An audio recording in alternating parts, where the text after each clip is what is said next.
When I had my accident in 1974, there was essentially nothing. So I ended up in a long-term care facility, which at 18 years old is rather shocking. But the environment was very boisterous, very, very unsettling, and etc. So it was an extremely difficult time in my life, for sure.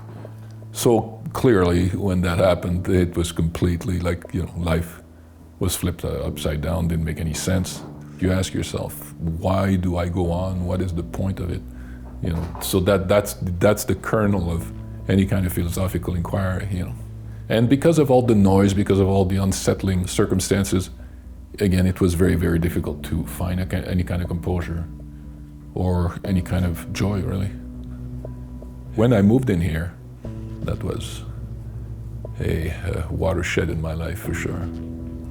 Immediately, the peace and quiet was remarkable. I could hear myself think, and suddenly I start to organize things in my head. Then it became possible, that quest became possible. That the possibility of reaching some kind of clear-mindedness and to start extracting meaning from it all. So transformative is definitely, I think, the appropriate term. On the human level, community care makes more than sense. The kind of quality of life that is made possible, it's quite remarkable. I don't think anybody can fathom how remarkable it is. I don't even think that